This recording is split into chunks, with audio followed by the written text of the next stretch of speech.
ਸਤਿ ਸ਼੍ਰੀ ਅਕਾਲ ਜੀ। News Asia Punjabi ਦੇਖ ਰਹੇ ਹੋ ਤੁਸੀਂ ਤੇ ਮੈਂ ਹਾਂ ਕੁਲਵੰਤ ਸਿੰਘ। ਮੈਂ ਔਰ ਡਾਕਟਰ ਅਵਧੇਸ਼ ਪਾਂਡੇ ਇੱਕ ਵਾਰ ਫੇਰ ਇੱਕ ਨਵੀਂ ਵਿਚਾਰ ਚਰਚਾ ਦੇ ਨਾਲ ਤੁਹਾਡੇ ਰੂਬਰੂ ਹੋਏ ਹਾਂ। ਜਿਸ ਤਰ੍ਹਾਂ ਕਿ ਅਕਸਰ ਦੇਖਣ ਨੂੰ ਮਿਲਦਾ ਹੈ ਕਿ ਡਾਕਟਰ ਅਵਧੇਸ਼ ਪਾਂਡੇ ਦੇ ਨਾਲ ਜਦੋਂ ਵੀ ਮੈਂ ਤੁਹਾਡੇ ਰੂਬਰੂ ਹੋਇਆ ਇੱਕ ਨਵੇਂ ਆਈਡੀਆ ਦੇ ਨਾਲ ਆਇਆ। ਹਰ ਵਾਰ ਇੱਕ ਨਵਾਂ ਆਈਡੀਆ, ਹਰ ਵਾਰ ਇੱਕ ਨਵੀਂ ਆਸ ਕਿ ਡਾਕਟਰ ਅਵਧੇਸ਼ ਪਾਂਡੇ ਤੋਂ ਸਾਨੂੰ ਬਹੁਤ ਕੁਝ ਸਿੱਖਣ ਨੂੰ ਮਿਲ ਰਿਹਾ।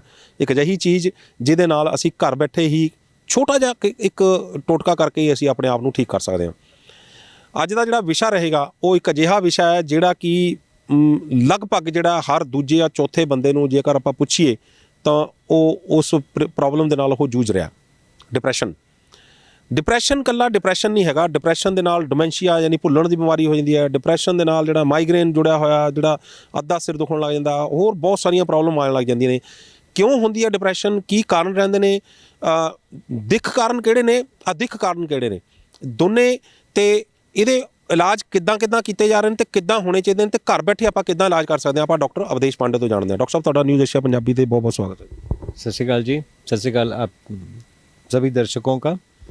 डॉक्टर साहब, इस बार जैसे कि हम लोग ऑफ कैमरा जो हमने डिस्कस किया था कि डिप्रेशन जो एक ऐसी बीमारी है जो हर दूसरा या तीसरा व्यक्ति, चाहे उसको पता है चाहे उसको नहीं पता है, लेकिन वो उसके बीच घिर चुका है। आज हर किसी को कोई ना कोई टेंशन हुई पड़ी है, चाहे किसी को पेपर की इम्तिहान की टेंशन है, चाहे किसी को प्रेमी बिछड़ गया है उसकी टेंशन है, चाहे किसी का कोई बच्चा गलत आदत पड़ गई है उसकी वजह से है, चाहे किसी की डेथ हो गई है, चाहे किसी पति पत्नी में कुछ अनबन हो गई। हर किसी कोई ना कोई टेंशन लिए घूम रहा है। तो टेंशन जो है वो आगे चल के डिप्रेशन आगे बन के जो है वो माइग्रेन से आगे चल के वो OCD और पता नहीं क्या क्या बीमारियां अंदर घुस जाती हैं। और एक समय ऐसा आ जाता है कि बंदा खुद को मार लेता है। थोड़ा सा बताएंगे कि ये अच्छे भले आदमी के अंदर कहाँ से घुस जाती है टेंशन? सबसे पहले तो डिप्रेशन समझने के लिए वो पूरा स्पेक्ट्रम समझना पड़ेगा, पूरा डिजीज़ स्पेक्ट्रम। उसके भी पहले ये समझना पड़ेगा कि health basically lack of disease या लैक ऑफ डिप्रेशन नहीं है। हेल्थ एक परफेक्ट बैलेंस होम्योस्टेसिस का स्टेट है जहाँ पर एक्सटर्नल एनवायरनमेंट और इंटरनल एनवायरनमेंट दोनों होम्योस्टेसिस में हो, दोनों समन्वय में हो, ताकि हाँ, तो जब तक वो नहीं होगा तब तक आपको प्रॉब्लम आएगी। जो आपने फैक्टर्स अभी जो मेरे से क्वेश्चन पूछे हैं ये सभी एक्सटर्नल फैक्टर्स थे। इंटरनल फैक्टर्स आपने उस पर प्रकाश नहीं डाला, उस पर मैं डालूँगा प्रकाश। लेकिन जो एक्सटर्नल फैक्टर्स जो इन्फ्लुएंस करते हैं, सबसे पहले मौसम से ले लें। अगर धूप ये कहीं पे, जैसे कनाडा में ऐसे भी जगह हैं जहाँ पर 8-8 महीने धूप नहीं आती है। यूके में तो खैर धूप आती है लेकिन वही कम टाइम के लिए आती है। तो ये उन देशों, वैसे अगर देखा जाए तो भारत जैसा कोई देश नहीं है। 6 ऋतुएं और हर 2 महीने पे ऋतुएं चेंज हों, जहाँ पर सूरज रोज़ सुबह उगे और शाम को ये डूबे। वो एक आइडियल प्लेस अगर वर्ल्ड में कहीं है तो वो भारत है। तो भारत जैसी तो कोई जगह है ही नहीं। खैर एनीवे, अगर 6 महीने सूरज के दर्शन ना हुए या सूरज कहीं दूर दूर तक जैसे नॉर्थ पोल के तरफ 2-3 घंटे के लिए आए और वो भी उतनी गर्मी ना प्रदान करे, तो स्थितियाँ डिप्रेशन की हो जाती हैं। ये एक्सटर्नल फैक्टर्स हैं। एक्सटर्नल फैक्टर्स में और भी आजकल शहरों में जीना स्ट्रेस है। जब स्ट्रेस रहेगा तो डिप्रेशन होगी ही। तो क्या ऐसे फैक्टर्स हैं जिससे हम एक्सटर्नल एनवायरनमेंट को बैलेंस कर पाएँ और उसको अपने अंदर के मतलब ये इसे समागम या समन्वय में ले आ पाएँ? तो आप देखिए, हम लोग तो आपस में हिंदी और पंजाबी और बीच बीच में इंग्लिश में बात कर रहे हैं। ये लिंगो है। मेरी बात आप समझ रहे हैं, आपकी बात मैं समझ रहा हूँ। बॉडी के जो अंदर में सेल्स हैं वो किस लैंग्वेज में बात करते हैं? Hormones are the lingo of the body. वो हार्मोन्स के लैंग्वेज में बात करते हैं। और हार्मोन्स क्या करते हैं? कैलिब्रेट करते हैं अंदर की पोजीशन क्या है, बाहर का एनवायरनमेंट कैसा है, ये दोनों के बीच में समागम ये बनाते हैं। अगर आप ये क्रोनिक फटीग में हो तो एक तरह के हार्मोन्स ज़्यादा हैं, बाकी हार्मोन्स कम हैं। जब तक इनका बैलेंस नहीं बनेगा, और मॉडर्न मेडिसिन में हम क्या करते हैं, कोई एक हार्मोन आइडेंटिफाई करके ये कम है या ज़्यादा है, या तो उसको कम करने का प्रयास है या ज़्यादा करने का प्रयास है। हम ये हार्मोनल पूल को देखते ही नहीं हैं कि वो सिर्फ एक हार्मोन की बात ही नहीं है। अगर एक हार्मोन ज़्यादा या कम हो गया, मान लीजिए थायराइड का, तो थायराइड के चलते क्रोनिक फटीग सिंड्रोम भी होता है, तो वो एड्रीनल्स पे भी फर्क पड़ता है। बात यह है कि थायराइड का हमने अगर रिप्लेस कर दिया तो बाकी बातों का ध्यान क्यों नहीं रखा? तो बॉडी को एज अ होल देखना पड़ेगा instead of looking at the body at as parts. हम बीपी अगर किसी का फ्लक्चुएट हो रहा है तो उसको डोपामाइन की तरफ ध्यान जाना देना शुरू कर देते हैं कि डोपामाइन की टैबलेट दे रहे हैं और दे रहे हैं, तो उसके दूसरे फैक्टर को भी ध्यान देना पड़ेगा। वो देखना पड़ेगा कि ब्लड प्रेशर हुआ क्यों। सिंपल चीज़ें, जैसे आप अगर तकिया निकाल दें तो मिड ब्रेन में ब्लड, चूँकि आप तकिया पे हैं तो ब्लड पहुंच नहीं पा रहा है, तो बॉडी क्या करेगी? ब्लड का प्रेशर बढ़ाएगी वहाँ पर पहुँचने के लिए। तकिया निकाल दीजिए, ब्लड प्रेशर नॉर्मल हो जाएगा। आप देखें, बहुत छोटी छोटी चीज़ें हैं जो हम करके ज़िंदगी अपनी ठीक कर सकते हैं और उसको ठीक से लेके चल सकते हैं, rather than looking at big things.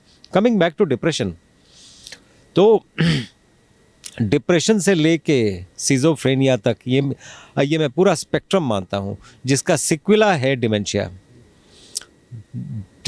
और भी कई चीज़ें। तो ये पूरा का पूरा स्पेक्ट्रम को समझना पड़ेगा।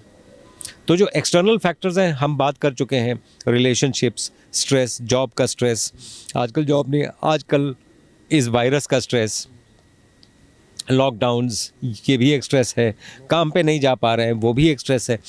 तो कई तरह के स्ट्रेस है। एक्सटर्नल फैक्टर्स तो आप ठीक शायद कर सकते हैं, लेकिन इंटरनल फैक्टर्स की जब तक जानकारी ना हो तो कैसे करेंगे? बड़ा इंपॉर्टेंट क्वेश्चन है, क्योंकि बहुत सारे लोग जो ऐसे होते हैं कि बहुत, उनको अगर हम अब देसी भाषा में बात करें ना तो वो बहुत बेशर्म आदमी है, इसको कुछ फ़र्क ही नहीं पड़ता है, चाहे जितना मर्जी इसके साथ कुछ भी हो जाए इसको कोई फ़र्क नहीं पड़ने वाला है। लेकिन कई आदमी इतने सेंसिटिव होते हैं कि उसको अगर घूर के देख भी लिया जाए ना तो वो डिप्रेशन में चला जाता है।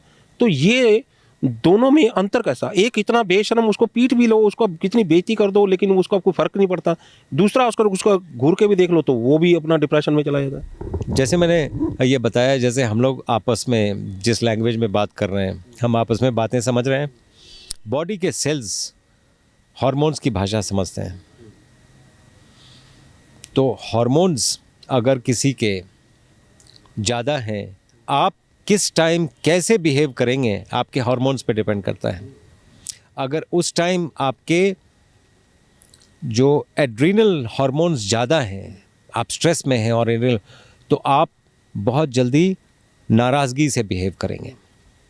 और अगर आप आराम से कंपोज्ड बैठे हुए हैं, एड्रीनल हार्मोन्स नहीं हैं, तो उसी स्टिमुलस में आपका बिहेवियर चेंज होगा। मैं आपको एक एग्जांपल बताता हूँ। अगर मैं आपसे एक काउंटर क्वेश्चन पूछूं कि एक संत में और एक ये क्रिमिनल में क्या फ़र्क है? अगर आपकी भाषा में बोलूँ तो फिर हार्मोन्स का फ़र्क है आपस में। हाँ, आप देखें, लोग बोलते हैं संस्कार का फ़र्क है।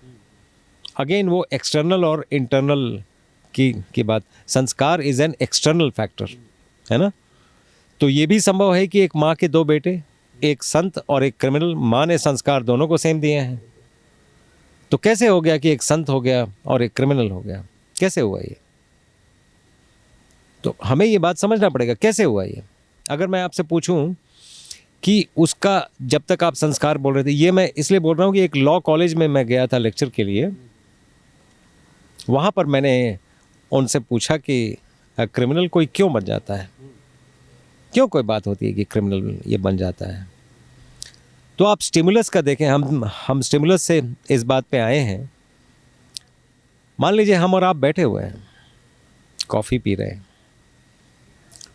ये ग्रीन टी है, आपको ग्रीन टी पिला के ही पूछूं, ये ले,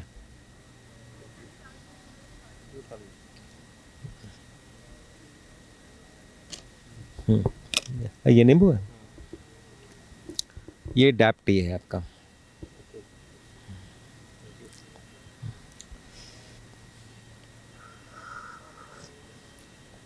तो मान लीजिए हम लोग चाय पी रहे हैं या कॉफ़ी पी रहे हैं, सामने से एक क्रिमिनल जा रहा है। अगर मैं आपको बोलूं कि उसको गाली दीजिए, एक तो आप देंगे नहीं, अगर दे दिया तो क्या लगता है कैसे रिएक्ट करेगा? इस तरह से रिएक्ट करेगा। अगर क्रिमिनल है तो वो तो क्राइम करेगा, हमारे ऊपर अटैक कर देगा। तो अगर उसकी जगह में एक संत होता, उसको आपने गाली दिया होता, तो कैसे रिएक्ट करता? पहली बात तो मैं गाली दूंगा नहीं संत को, लेकिन अगर दे दूंगा तो वो शांत होकर निकल भी सकता है या मुझे कुछ उपदेश दे जाएगा। हाँ, तो आप देखिए आपका स्टिमुलस सेम था, दो लोग, उनका रिएक्शन डिफरेंट था, स्टिमुलस सेम था आपका,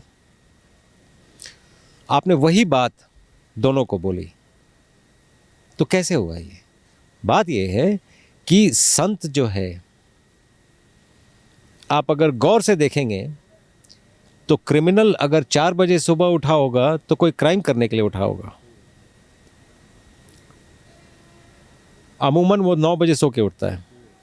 संत अगर 9 बजे तक सोया होगा तो बीमार होगा, क्योंकि अमूमन वो 4 बजे सुबह उठता है। ये आप अगर आएंगे हिम्स हॉस्पिटल में, hospital and institute of integral medical sciences, Chandigarh Dera वसीम हॉस्पिटल है ऑन द मेन हाईवे। अगर आप आते हैं तो यहाँ पे आपको बहुत सारे कैंसर पेशेंट मिलेंगे, एंड स्टेज कैंसर पेशेंट मिलेंगे। एंड सिर्फ फ़र्क ये देखेंगे, when you compare these patients with the patient in other hospital of similar kind, फ़र्क ये देखेंगे कि ये कंफर्टेबल है। दूसरा फ़र्क ये देखेंगे कि ये आपको लगेगा नहीं कि ये पेशेंट हैं, वो दर्द रहित हैं। कि शुगर, बीपी सिर्फ 7 दिन में बिना 1 रुपए की दवाई के 90% लोगों का यहाँ हिम्स हॉस्पिटल चंडीगढ़ में भर्ती होकर खाने पीने को ठीक करके रिवर्स किया जा सकता है। सैकड़ों पेशेंट हो चुके हैं। अगर ज़ुबान पे लगाम है तो 3 लोगों से वास्ता नहीं पड़ेगा आपका।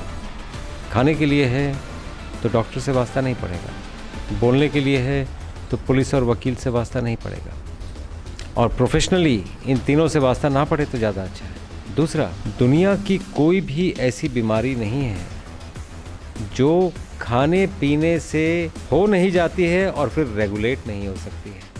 तो ये दोनों बातें वैसे ही चलती हैं। 5 पिलर्स हैं हमारे, 5 pillars: diet, medicinal plants, physical exercise या फिजिकल वर्क, माइंड मैनेजमेंट, और taking the help of various pathies, all the pathies. तो ये हम 5 पिलर्स पे काम करते हैं। जब हम इन 5 पिलर्स पे काम करते हैं तो बॉडी अंदर से जब हील होने लगती है तो थायराइड की समस्या जो अपने आप ही ठीक होने लगती है।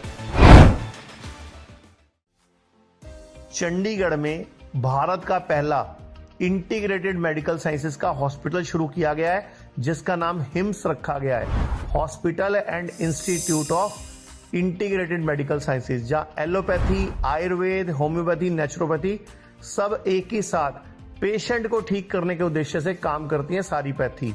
इसमें डॉक्टर विश्वरूप राय चौधरी, डॉक्टर अमर सिंह आजाद, डॉक्टर अवधेश पांडे, आचार्य मनीष, डॉक्टर खादर फली, और इन सब की पूरी नॉलेज, ट्रेनिंग और एजुकेशन को यूज किया जा रहा है। लीवर फेल हो, किडनी खराब हो, हार्ट की प्रॉब्लम हो, जोड़ों का दर्द हो, ऑटो इम्यून डिजीज हो, स्टेज 4 कैंसर हो, कोई भी ऐसी बीमारी जो डॉक्टर ने आपको लाइलाज बताई हो या आपको कोई ऑपरेशन बताया हो, तो आप हिस हॉस्पिटल हिम्स में संपर्क कर सकते हैं और बीमारी की जड़ पर काम कर सकते हैं।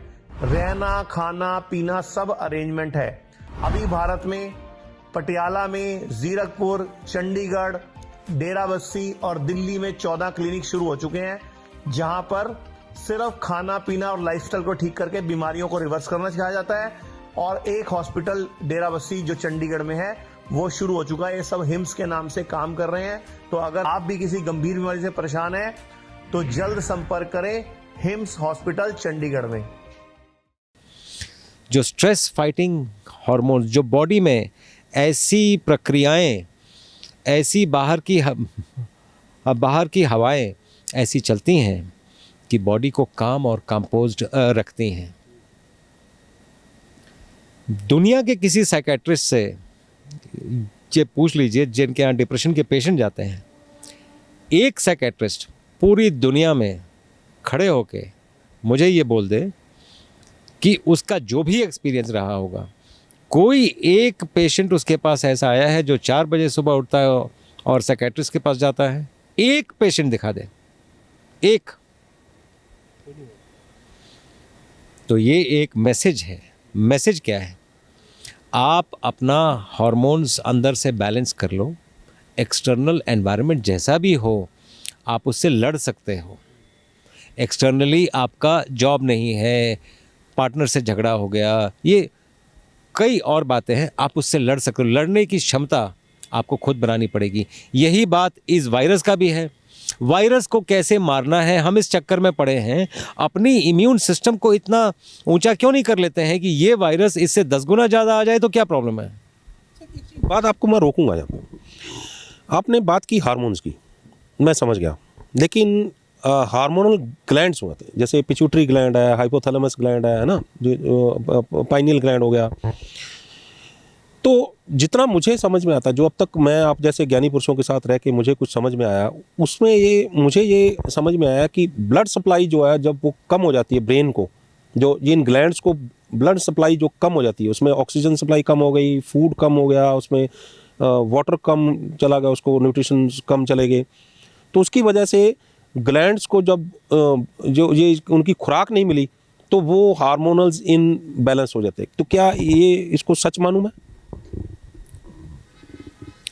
देखिए, ये तो फैक्टर्स हैं, लेकिन उसके एक्सट्रीम फैक्टर्स फिर दूसरे भी हैं। हिमालय में जो बैठे हैं वो तो कई दिन खाना नहीं खाते हैं, उनके कौन से हार्मोन्स डिसबैलेंस्ड हैं? लेकिन वहाँ का एनवायरनमेंट बहुत अच्छा है, वहाँ ऑक्सीजन बड़ी अच्छी है। अगेन बात यह है कि आपके पास जो भी हार्मोन्स हैं वो आपको बाहर के एनवायरनमेंट से कोप अप, मतलब ये दोनों का समन्वय बन पा रहा है कि नहीं बन पा रहा है, राइट? तो बेस्ट आइडियल सर्कमस्टांसेस ये हैं कि आप अपना एक्सटर्नल एनवायरनमेंट भी ठीक कर लीजिए, इंटरनल भी ठीक कर लीजिए, ये आइडियल है। लेकिन हर बार आइडियल की स्थिति नहीं होती है।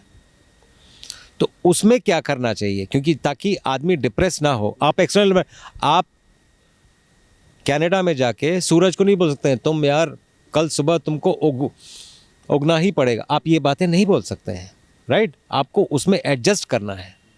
तो फिर कैसे एडजस्ट करेंगे? कैसे करेंगे? अपने आप को सक्षम बनाएं, अपने आप को इस स्थिति के, यस, मैं अभी वही बोलने ही वाला था कि खुद ही को कर बुलंद इतना, तो आप ये बहुत आराम से कर सकते हैं। आप देखें 2017 का जो नोबेल प्राइज़ था किस बात पे था? क्लॉक जीन्स पे था। क्लॉक जीन्स मतलब आप कितने बजे सुबह उठते हैं, कितने बजे, ये आपकी डेस्टिनी तय करता है। जिसको हम लोग इसके सर्केडियन रिदम भी बोलते हैं। हाँ, सर्केडियन रिदम भी पार्ट है उस क्लॉक जीन्स का। तो कई जीन्स हैं जो उस समय वैसे वैसे हार्मोन्स बनाने शुरू कर देते हैं। जो मैंने आपको एग्जाम्पल बताया संत और क्रिमिनल का, ये वही एग्जाम्पल था। वो जो क्लॉक जीन्स हैं ऐसे ऐसे हार्मोन्स बनाते हैं, जैसे जो ये क्रिमिनल का है, क्रिमिनल के जीन्स ऐसे हैं कि वो हर टाइम एजिटेटेड रहेगा। आप देखें, उसने जान ले ली, वो गोली मार सकता है। गोली मारना मतलब दुश्मनी की पराकाष्ठा दिखाई। दोस्ती और दुश्मनी जानने वालों में होती है। अगर मैं किसी को नहीं जानता हूँ उससे दोस्ती और दुश्मनी दोनों संभव नहीं है। कैसे संभव है? वो आपको जानता नहीं है, उसने दुश्मनी की पराकाष्ठा दिखाई। दैट मीन्स आपकी बात एक स्ट्रेस थी जो वो ले नहीं पाया, बिकॉज वो इंटरनली प्रोग्राम नहीं है स्ट्रेस लेने के लिए। अपना इंटरनल प्रोग्रामिंग चेंज करिए। यही बात हमारे संत भी कहते आए हैं, हमारे वेदों में भी यही बात लिखी है कि आप अपना इंटरनल प्रोग्रामिंग चेंज कर लीजिए, बाहर की सभी चीज़ें आप निकाल सकते हैं, सभी। इंटरनल प्रोग्रामिंग कैसे चेंज करनी होगी? हाँ, वो एक बहुत लंबा प्रोसेस है। उसके ऊपर कभी और बात करेंगे, जब आप सुबह से लेकर रात तक क्या करना चाहिए ताकि आपका हेल्थ भी ठीक हो, आप डिप्रेस्ड भी ना हो, आपको बीमारियां भी ना हो, अगर हो तो अपने आप ठीक हो जाएं। इतना स्ट्रांग अपने आप को कैसे, लोगों को लगता है कि ये खाएंगे तो स्ट्रांग हो जाएंगे, ये खाएंगे तो स्ट्रांग हो जाएंगे, ये नहीं खाएंगे तो वीक हो जाएंगे। खाना, मैं आपको प्रूव करूं साइंटिफिकली कि खाना ज़रूरी ही नहीं है हेल्थ के लिए। आप देखिए, मान लीजिए सिक है, हेल्दी है, ठीक है। कोई भी हॉस्पिटल में चले जाएं, जो सिक पेशेंट्स होते हैं, उनके साथ एक चीज़, आप कोई भी बीमारी हो उनको एक चीज़ कॉमन होगी, उनको एक ड्रिप चल रहा होगा और ऑक्सीजन चल रहा होगा। वो आपको एक मैसेज देना चाहिए, इस पेशेंट का जल और वायु ठीक नहीं है, इसलिए ये सिक है। हेल्दी किसको बोलते हैं?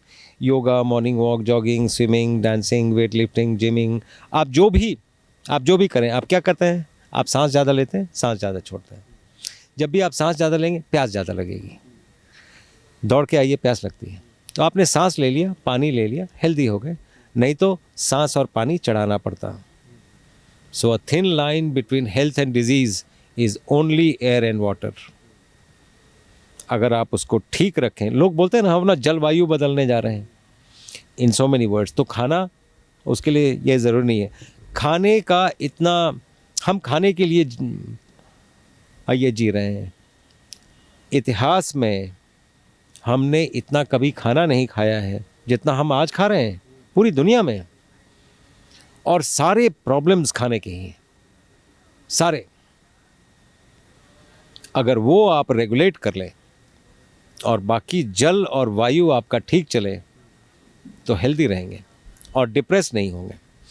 तो coming back to depression again, जो इंटरनल प्रोग्रामिंग है वो इंसान को ज़्यादा मालूमात नहीं है। लेट मी टेल यू, कई बुक्स लिखे गए हैं, लेकिन इंसान की मालूमात कोई बहुत ज़्यादा नहीं है ब्रेन के बारे में। मैंने with due respect and regards to all scientist जिन्होंने बहुत काम किया है, लेकिन अभी भी हमारी मालूमात बहुत कम है।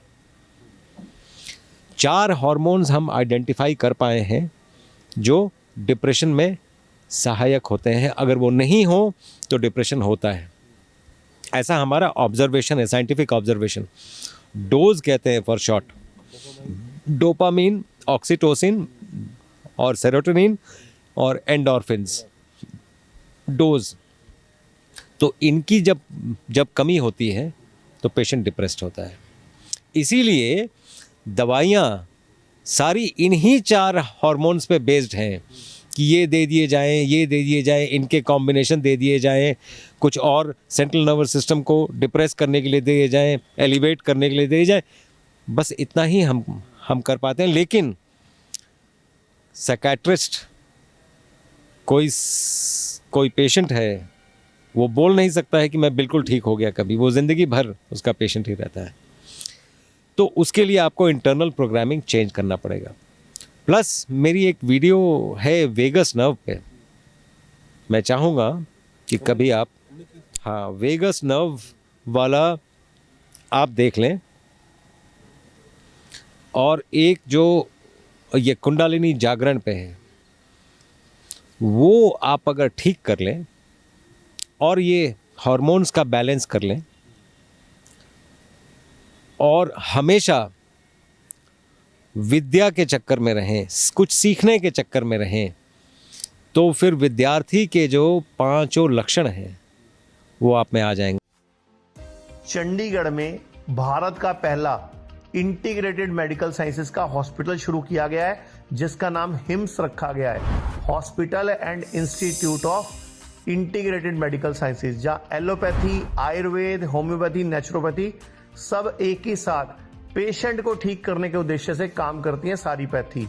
इसमें डॉक्टर विश्वरूप राय चौधरी, डॉक्टर अमर सिंह आजाद, डॉक्टर अवधेश पांडे, आचार्य मनीष, डॉक्टर खादर फली और इन सब की पूरी नॉलेज, ट्रेनिंग और एजुकेशन को यूज किया जा रहा है। लीवर फेल हो, किडनी खराब हो, हार्ट की प्रॉब्लम हो, जोड़ों का दर्द हो, ऑटो इम्यून डिजीज हो, स्टेज 4 कैंसर हो, कोई भी ऐसी बीमारी जो डॉक्टर ने आपको लाइलाज बताई हो या आपको कोई ऑपरेशन बताया हो, तो आप हिस हॉस्पिटल हिम्स में संपर्क कर सकते हैं और बीमारी की जड़ पर काम कर सकते हैं।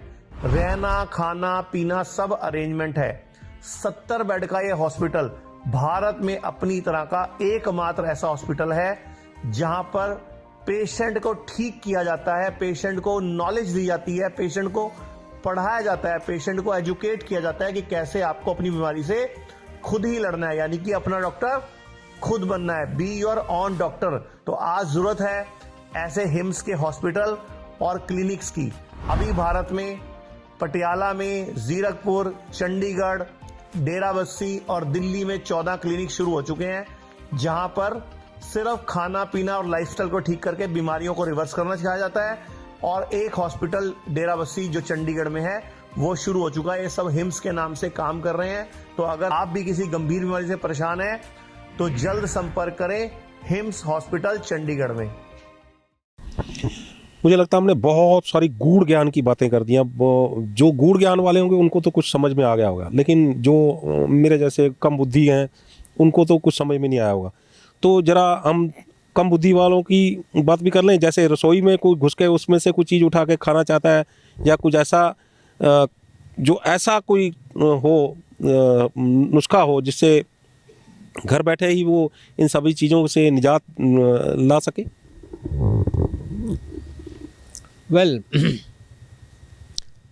वैसे तो अगर बेसिकली देखा जाए कोई भी चीज़ क्रोनिक इन्फ्लेमेशन से होती है, तो क्रोनिक इन्फ्लेमेशन अगर आप कम कर पाते हैं ये किसी भी चीज़ से, तो आपका डिप्रेशन से लेके सिजोफ्रेनिया तक दोनों पे फ़र्क पड़ेगा। प्लस आप अगर वेगस नर्व को स्टिमुलेट कर पाते हैं तो जितने भी सेंट्रल नर्वस सिस्टम के प्रॉब्लम्स हैं, पार्किंसनिज्म भी, उस पर भी फ़र्क पड़ेगा।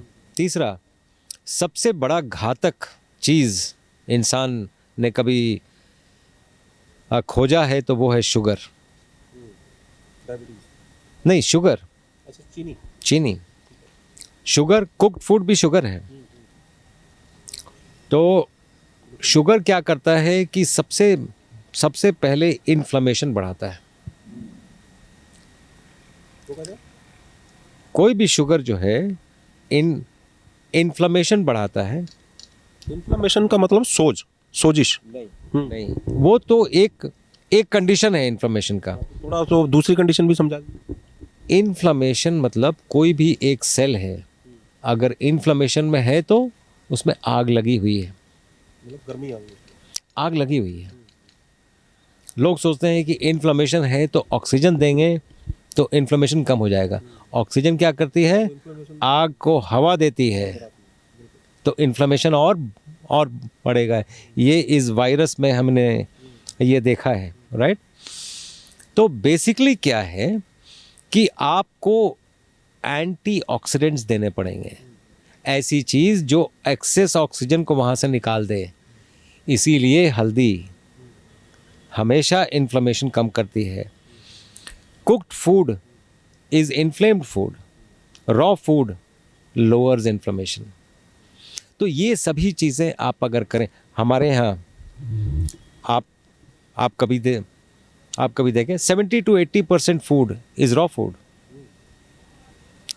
और ये ऐसा है कि ये सभी बीमारियां ठीक करता है। क्यों ना हम इससे क्यू लेके पूरा वर्ल्ड को हेल्दी रखें और हेल्दी करें।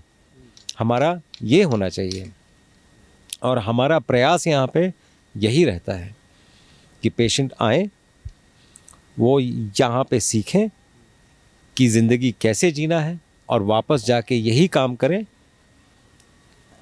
तो सब कुछ उनका ठीक चलता रहेगा। डिप्रेशन भी नहीं होगा। तीन चीज़ें आपने बताया, हवा, पानी और खाना। तीन चीज़ों के सहारे इंसान जो है वो जीवित नज़र आता है। आपने फूड तो बता दिया कि किस तरह का खाना चाहिए, हवा और पानी का भी थोड़ा बता दीजिए, क्योंकि हवा जो है वो बॉडी के अंदर जाएगी। इन्फ्लामेशन जो है, फ्लेम जो है वो ऑक्सीजन की वजह से होता है। तो लेकिन ऑक्सीजन के बिना जो है इंसान चल भी नहीं सकता। हवा में 21% ऑक्सीजन है, जो अगर हम जो ले रहे हैं 21% जो है वो ऑक्सीजन है। तो क्या क्या ऐसा करें कि हवा भी हमारे लिए वो वरदान बन जाए, पानी भी हमारे लिए वरदान बन जाए, खाना तो आपने बता ही दिया कि उसको रॉ फूड खाएंगे तो वरदान बनेगा। देखिए, तीन ही पैरामीटर्स हैं हेल्थ के, ब्रॉडली स्पीकिंग। आप क्या खाते हैं, सांस कितना लेते हैं और सोचते क्या हैं। अगर सब कुछ ठीक है और सोच नेगेटिव है तो आप पॉजिटिव हेल्थ में कभी नहीं रहेंगे। हम क्यों पूजा करते हैं? कितने लोगों की पूजा पद्धति में, कितने लोगों ने, ये किसी मुस्लिम ने अल्लाह को देखा है? मैंने भगवान को देखा है। तो ये एक परिकल्पना है ना, क्योंकि हम अपना सोच सुधारना चाहते हैं। सोच अगर अच्छी है, हवा आप ठीक ले रहे हैं, पानी ठीक ले रहे हैं और न्यूट्रिशन में आप ज़्यादातर रॉ फूड ले रहे हैं, तो यकीन करके चलें 100 साल का नुस्खा है ये। हवा तो आपने आपने बोला, हवा लेने के लिए भी कई तरीके हैं। आपने एक बार एक वीडियो में बताया भी था कि उसको कैसे हवा अंदर ले जाना, क्योंकि नॉर्मल हम सांस ले रहे हैं, आराम से सांस ले रहे हैं, लेकिन क्या उससे बॉडी की नीड पूरी हो रही है ऑक्सीजन की? नहीं हो रही। तो उसकी नीड पूरी करने के लिए क्या करना होगा? नहीं, नीड तो पूरी हो रही है। वो नहीं हो रही। जो सेल बीमार है उसके तक बीमार तभी हुआ क्योंकि उसकी नीड नहीं पूरी हुई। नहीं, प्रोसेस जो है ना, आपको प्रोसेस चेंज करना पड़ेगा। जब भी आप शैलो ब्रीथ करते हैं तो आप एसिड बनाते हैं, इसीलिए डीप ब्रीदिंग को अल्कलाइन ब्रीदिंग कहते हैं। तो एसिड बेस बैलेंस में अगर एसिड सब तरफ भर गया तो उस सेल तक ब्लड सप्लाई भी नहीं पहुंचेगी, ऑक्सीजन भी नहीं पहुंचेगी। तो आप डीप जब ब्रीथ करेंगे, एसिड का कवर वहाँ से जब हटेगा तो अपने आप ब्लड सप्लाई से ऑक्सीजन वहाँ पर पहुँच जाएगा। थोड़ा सा दर्शकों को बताएंगे किस तरह से सांस लेना चाहिए, दिन में कितनी बार लेना चाहिए? सांस तो वैसे नॉर्मली लोगों का एक ही नॉस्ट्रिल चलता है, दोनों नॉस्ट्रिल नहीं चलता है। तो कोशिश ये करनी चाहिए कि दोनों नॉस्ट्रिल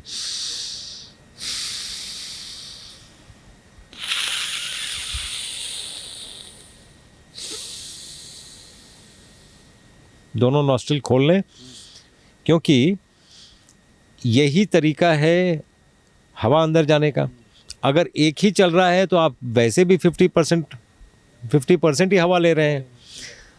तो जब दोनों आपके पास सुविधा है तो दोनों से क्यों ना लें, और पूरा 100% क्यों ना लें, ताकि उतने ही टाइम में आप ज़्यादा अपने आप को ऑक्सीजनेट कर पाएँ। तो ये वो तो होगा ना, ऑक्सीडेंट्स भी तो ज़्यादा बढ़ेंगे ना बॉडी में। नहीं, तो वो उससे कोई फ़र्क नहीं पड़ता है। बात ये है कि वो तो बॉडी एसिड बेस बैलेंस से निकाल देगी उसको, तो वो तो कोई प्रॉब्लम ही नहीं है। चलो ये भी हो गया। अब पानी की तरफ आए। पानी हम जो पी रहे हैं वो आरओ का पानी पी रहे हैं और पता नहीं क्या क्या पानी पी रहे हैं।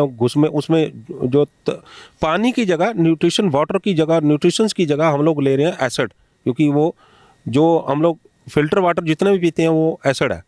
उसका कड़वा पानी बता रहा है कि वो एसिड है। तो कौन सा पानी कैसे पीना चाहिए? देखिए, आजकल तो जल भी दूषित हो गया है और ग्राउंड वाटर भी बहुत दूषित हो गया है, तो फिल्ट्रेशन मजबूरी है। लेकिन इस मजबूरी में आरओ क्या करता है कि सभी मिनरल्स को निकाल देता है।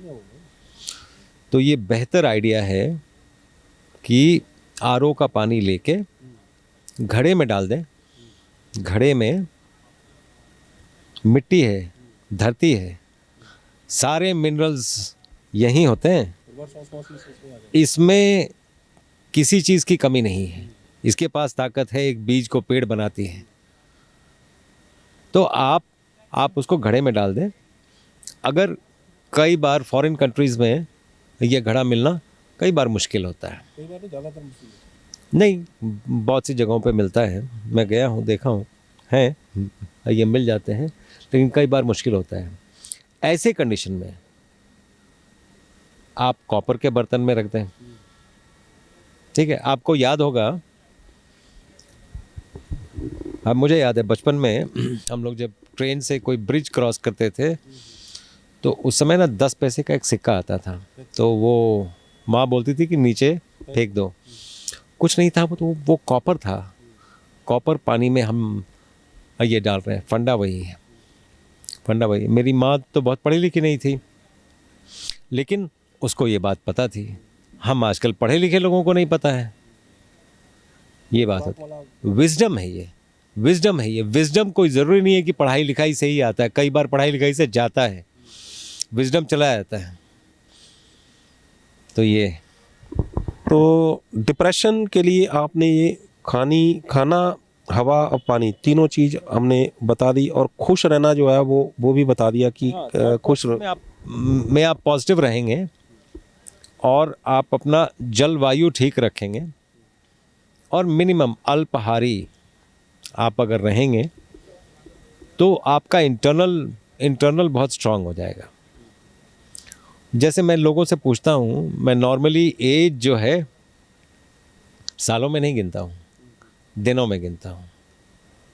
बॉडी जितनी जवान है, अंग जितने जवान है उतनी ही होगा ना, उसकी एज चाहे जितनी मर्जी हो। आप ना सालों में पैदा होते हैं ना सालों में मरते हैं, और उम्र सालों में गिनते हैं। कैसे? दिनों में, आप दिन में पैदा होते हैं, एक दिन मर जाते हैं। तो उम्र भी क्यों नहीं दिन में गिनना चाहिए? क्योंकि उससे आप नेक्स्ट जनरेशन को ये मैसेज दे रहे हैं कि that one day is important in life. नहीं तो लोगों को होता है आज मूड नहीं है, आज रिलैक्स करते हैं, इतना टाइम नहीं है आपके पास। तो जब तक ये पेरेंट्स अगर कंपल्शन में बोलेंगे नहीं नहीं तुम क्यों टाइम वेस्ट कर रहे हो, आप अपनी आदतें ठीक कर लें, आप दिनों में गिनना शुरू करें, अगले जनरेशन को आप ये मैसेज दे रहे हैं कि that one day is very important. तो when I came to this, मैं ये बोल रहा हूँ कि on an everyday basis अगर आपके थॉट्स पॉजिटिव हैं, अगर आप कोई भी काम जो कर रहे हैं, हमें पता होता है कि हम जो काम कर रहे हैं सही कर रहे हैं कि गलत कर रहे हैं, लेकिन हम अपने आप से भी आजकल झूठ बोल लेते हैं। पता नहीं हमारे पास वो मतलब टेक्निक है कि हम तो अपने आप से बोलते हैं मेरी तो कोई गलती थी ही नहीं, समझाने के लिए, ठीक है। लेकिन आपको बहुत ठीक से पता है, अगर आप ठीक अपना काम करते जाएं, अच्छे थॉट्स हों, हर एक्शन के पीछे आप ये सोचें कि मेरा और दूसरों का, दोनों का भला होना चाहिए। सिर्फ मेरा भला हो, बाकी सबका ये भाड़ में चला जाए, वो थॉट्स अच्छे थॉट्स नहीं हैं, वो आपको डिप्रेशन की तरफ ले जाएंगे। तो आप अगर यूं करते जाएं तो चीज़ें बहुत ठीक चलेंगी, और आप अगर डिप्रेशन में हैं तो उससे बाहर भी आ जाएंगे, बहुत सिंपल चीज़ों से, लेकिन दवा से बाहर नहीं आएंगे। दवा से तो मेरे हिसाब से नींद ही आएगी, और तो कुछ होएगा नहीं। दवा से आप और डिटोरेट करते हैं विथ टाइम। अगर इन बातों का भी ख्याल रखा जाए तो कई बार इफ़ेक्टिवली इंसान ये डिप्रेशन से ये बाहर आ जाता है। और जितने भी मेडिटेशन के तरीके हैं ये आपको इंटरनली मजबूत करते हैं। इसीलिए आप देखेंगे डिप्रेशन हटाने के लिए मेडिटेशन सेंटर्स ये भेजे जाते हैं लोग, क्योंकि आप इंटरनली अपने आप को मजबूत कर लेते हैं। तो यही था। बहुत धन्यवाद डॉक्टर साहब, आपने बहुत बढ़िया जानकारी और पूरी विस्तार के साथ हमारे दर्शकों के साथ डिप्रेशन के संबंध में जानकारी साझा की है। बहुत बहुत धन्यवाद। धन्यवाद। सो सन डॉक्टर अवधेश पांडे, ਤੁਸੀਂ ਦੇਖਿਆ ਵੀ ਦੇਖਣ ਨੂੰ ਡਿਪਰੈਸ਼ਨ ਜਿਹੜਾ ਉਹ ਇੱਕ ਆਮ ਬਿਮਾਰੀ ਲੱਗਦੀ ਹੈ। ਕੁਛ ਨਹੀਂ ਹੁੰਦਾ, ਬੰਦਾ ਆਰਾਮ ਨਾਲ ਤੁਰਿਆ ਫਿਰਦਾ, ਠੀਕ ਠਾਕ ਹੁੰਦਾ, ਲੇਕਿਨ ਅੰਦਰ ਉਹਦੇ ਬਹੁਤ ਕੁਝ ਚੱਲ ਰਿਹਾ ਹੁੰਦਾ, ਬਹੁਤ ਕੁਝ ਚੱਲ ਰਿਹਾ ਹੁੰਦਾ। ਉਹ ਆਪਣੇ ਆਪ 'ਚ ਹੁੰਦਾ, ਉਹ ਕਿਸੇ ਕੋਈ ਉਹਦੇ ਕੋਲ ਕਿੰਨਾ ਮਰਜ਼ੀ ਕੋਈ ਬੋਲੀ ਜਾਵੇ, ਕੁਛ ਕਰੀ ਜਾਵੇ, ਉਹਨੂੰ ਸੁਣ ਨਹੀਂ ਰਿਹਾ ਹੁੰਦਾ। ਨਾ ਉਹਦਾ ਕਿਸੇ ਨਾਲ ਮਿਲਣ ਨੂੰ ਦਿਲ ਕਰ ਰਿਹਾ ਹੁੰਦਾ, ਨਾ ਕੋਈ ਉਹ ਕਿਸੇ ਨਾਲ ਗੱਲ ਕਰਨ ਨੂੰ ਦਿਲ ਕਰ ਰਿਹਾ ਹੁੰਦਾ, ਨਾ ਉਹਦੀ ਕੋਈ ਆਵਾਜ਼ ਸੁਣ ਰਹੀ ਹੁੰਦੀ ਹੈ ਕਿਸੇ ਨੂੰ। ਉਹ ਅੰਦਰ ਆਪਣੇ ਰਹਿੰਦਾ, ਇੱਥੋਂ ਤੱਕ ਕਿ ਉਹ ਲੋਕਾਂ ਨੂੰ ਮਿਲਣਾ ਬੰਦ ਕਰ ਦਿੰਦਾ, ਅੰਦਰ ਬੰਦ ਕਰ ਲੈਂਦਾ ਆਪਣੇ ਆਪ ਨੂੰ। ਅਣਜਾਣ ਡਰ ਉਸ ਨੂੰ ਖਾ ਰਿਹਾ ਹੁੰਦਾ। ਦੇਖਣ ਨੂੰ ਲੱਗ ਰਿਹਾ ਹੁੰਦਾ ਕਿ ਇਹ ਬੰਦਾ ਠੀਕ ਠਾਕ ਹੈ, ਇਹ ਵੈਸੇ ਹੋ ਸਕਦਾ ਵੈਸੇ ਡਰਾਮਾ ਕਰ ਰਿਹਾ। ਜੇ ਕਿਤੇ ਪਿੰਡ ਦੇਹਾਤ 'ਚ ਬੈਠਾ ਹੋਏਗਾ ਤਾਂ ਉੱਥੇ ਉਹਨੂੰ ਕਹਿ ਦੇਣਗੇ ਉਹਨੂੰ ਭੂਤ ਚਿੰਬੜ ਗਿਆ। ਲੇਕਿਨ ਬੇਸਿਕਲੀ ਇਹਦੇ ਪਿੱਛੇ ਜਿਹੜੇ ਕਾਰਨ ਹੁੰਦੇ ਨੇ ਉਹ ਹੁੰਦੇ ਨੇ ਹਾਰਮੋਨਲ ਇੰਬੈਲੈਂਸ। ਹਾਰਮੋਨਲ ਇੰਬੈਲੈਂਸ ਕਿਉਂ ਹੁੰਦਾ, ਇਹ ਪੂਰੀ ਡਿਟੇਲ ਅੱਜ ਡਾਕਟਰ ਅਵਧੇਸ਼ ਪਾਂਡੇ ਨੇ ਸਾਡੇ ਸਾਹਮਣੇ ਰੱਖ ਦਿੱਤੀ ਹੈ। ਹਾਰਮੋਨਲ ਇੰਬੈਲੈਂਸ ਨੂੰ ਆਪਾਂ ਕਿਸ ਤਰੀਕੇ ਨਾਲ ਠੀਕ ਕਰ ਸਕਦੇ ਹਾਂ। 4 ਹਾਰਮੋਨ ਜਿਹੜੇ ਨੇ ਉਹ ਹੁਣ ਤੱਕ ਜਿਹੜੇ ਨੇ ਉਹ ਆਇਡੈਂਟੀਫਾਈਡ ਹੋਏ ਨੇ। 4 ਹਾਰਮੋਨਲਸ ਦੇ ਆਲੇ ਦੁਆਲੇ ਹੀ ਘੁੰਮੀ ਜਾ ਰਿਹਾ ਸਾਰਾ ਜਿਹੜਾ ਮੈਡੀਕਲ ਸਾਇੰਸ ਹੈ। ਲੇਕਿਨ ਹਾਰਮੋਨ ਨੂੰ ਅੱਜ ਤੱਕ ਜਿਹੜੇ ਪੂਰੇ ਹਾਰਮੋਨ ਨੂੰ ਅੱਜ ਤੱਕ ਕੋਈ ਪਛਾਣ ਨਹੀਂ ਸਕਿਆ। ਕਿਹੜੀਆਂ ਚੀਜ਼ਾਂ ਦਾ ਸਾਨੂੰ ਧਿਆਨ ਰੱਖ ਕੇ ਅਸੀਂ ਜਿਹੜਾ ਹਾਰਮੋਨਲ ਇੰਬੈਲੈਂਸ ਨੂੰ ਠੀਕ ਕਰ ਸਕਦੇ ਹਾਂ।